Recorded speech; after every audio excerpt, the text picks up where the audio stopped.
Oh, hey, antitrust. How about Apple and Amazon today in agreement to remove Twitter? Hey, speaking of Sean King, yes. he might be breaking some news. Oh, no. I don't know what his sources are. He tweeted, "I'm told this morning that Apple and Google will remove Twitter from the App Store if it does not moderate and remove hate speech under Elon Musk. This isn't a new policy, but a commitment already made. Amazon Web Services has the same commitment, so there's that." And then he replied to someone who probably was trying to call BS, and he said, "Spoke to staff at Google and Apple who referred me to the following policies." Yeah, well, by the way, first off, there are a couple things that are troubling in there.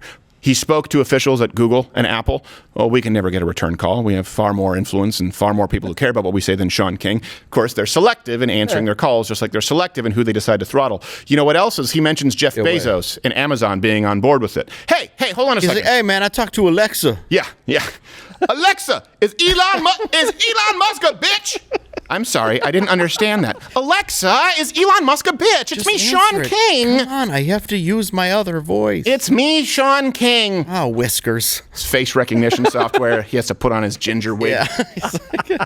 Or puts on his black wig over his ginger hair. Right. It's like a Rachel Dolezal who got a perm so she could straighten it, so she could act like she straightened her curly hair. No, here's the thing. He just mentioned Jeff Bezos, right? And Amazon.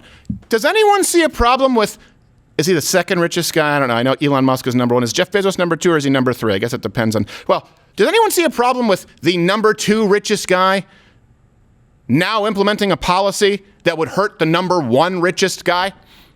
Hey, what happened to antitrust?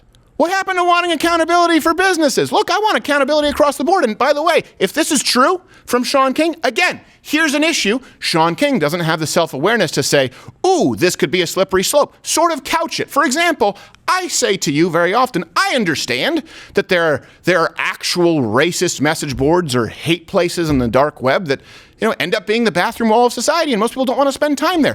That's not Twitter. That won't be Twitter simply because you don't remove someone for saying that Anthony Fauci isn't the final voice on science. I understand that. They don't acknowledge what the other side's concern is because they don't know it. Sean King doesn't understand it. Here's the real value that conservatives, and that I hope, if nothing else beyond the entertainment, if nothing else I've helped you do, is to understand the way the other side thinks. I can tell you this firsthand. The left doesn't, because they don't try to. They cannot even entertain the possibility that they're wrong. They're an entire group herd of Amber Herds. That's what the left is. They can never even possibly fathom that they would be wrong. So now we look at this hate speech from Apple and Amazon. Okay, can we bring up the Elon Musk description? He was very clear about what he would do with speech on Twitter. I believe his tweet was something to the effect of, I'm going by rote here, he said, speech must follow the law, and Twitter will not do anything that goes beyond the law. And that's very clear. So when people say things like, oh, you have free speech, you can't yell fire in a crowded theater. You can if there's a fire. You just can't yell fire because it's a call to action if it's a lie that harms people. You can tell someone that you hate them. You just can't actually physically hurt them or call someone else to an action to harm them, because the crime is the action, not the speech. The law is really clear on it. What they want, and they can't even agree on it. Did you listen to the phone call from the Twitter board? They're going, well, what are we going to do? What is going to be considered hate speech? Like, we don't know. So you can't give us an answer, but you're going to ban one of the top 3 social media platforms in the world without even defining what hate speech is? Must be so nice to have no accountability and to have supporters, sycophants like Sean King. Well, that's all that it is. Yeah. I mean, it's all... You look at places, here's the problem, is you go to a place where there is actually the dark web, or even places like Reddit that can get real dark or anything, they're not controlled because they're not big enough to where they can actually sway anything. The reason why they're so upset about this is because it does take away their ability to sway everyone and everything. Right. And to call people out publicly and to actually throw out misinformation and do things so insane, like prevent the president of the United States from talking to their people. I don't ever think that Joe Biden should be thrown off Twitter, ever. No. And I don't think Donald Trump should be thrown off Twitter. That was absurd. No. That's what they're pissed off about, is they can't get, they're no longer, not even at this point yet, They're afraid that they'll no longer be in charge of the message. Right. And they're the ones that are pulling out the rug right now. They can't handle that the least popular of the big three social platforms. We're talking about Facebook. I'm using Twitter, Facebook, Instagram, and then YouTube. So Facebook, Instagram is a subcategory. Then YouTube is sort of a subcategory. Then you have Twitter. These are sort of the big three. They're concerned that they just won't have control over the third. And think about it. It's the same plan of attack that they had with media, right? They had ABC, NBC, CBS. Then cable came out, and they had CNN, and they had CNBC and MSNBC, and Fox News got a market share. Now, why did it work? Why was it so successful? They got the market share for whom there was nothing available despite being 7, 8, 9 networks. And they would complain and try and create laws to kneecap Fox News.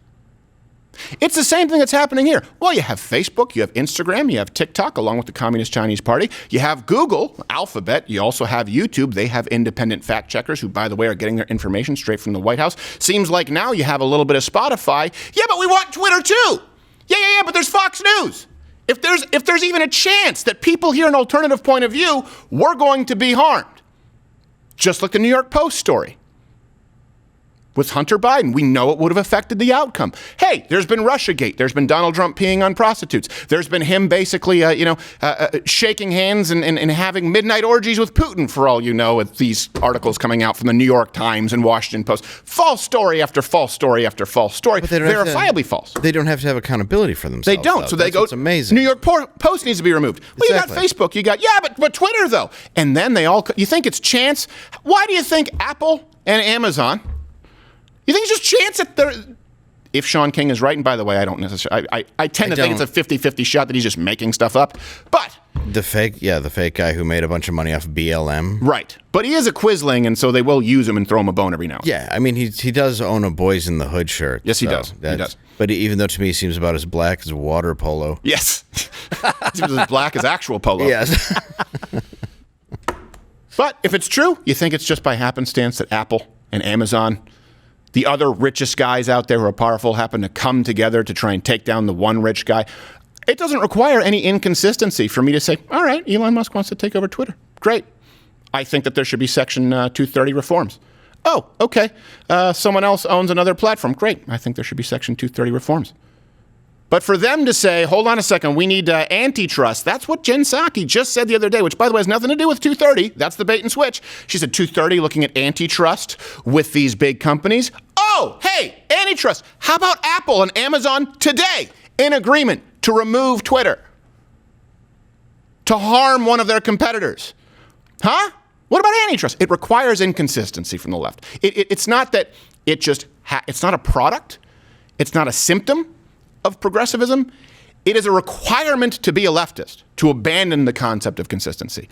But we didn't give Elon Musk his billions of dollars. No, we did not. This is a guy who made his money. The left did. Well, they bought his cars. They bought his car. Yeah, they are mad that the guy who made the electric car drivable. It's crazy. You created the scary monster. Yeah, you drive his cars and then you're mad at him. You're like, this bastard, I got to get in this car now and drive to work. I know. It makes no sense. But you're angry at him, but you're not angry at the government who's printing out trillions of dollars while taking your trillions of dollars and mismanaging them. Yeah. You're pissed off about what a guy's doing with his money. Right. What do you care? Right. When you look at somebody like, okay, Bill Gates, MSNBC, do you have a problem with that? It's the same thing. Right. It's another source of information that's owned by a billionaire pushing that out to the public. Jeff Bezos, Washington Post. Right. Is that a problem? Is that a problem? You It's just had all one of the the same reporters thing. docs. Think about this. Jeff Bezos, Washington Post, one of the most powerful men in the world, had a reporter who was walking around with daddy's checkbook, daddy in this instance is Jeff Bezos, just to be clear, doxing an anonymous independent content creator with libs of TikTok. And you guys say you're for the little guy? While creating the ministry of truth? Watch Louder with Crowder live, Monday through Thursday, 10 a.m. Eastern.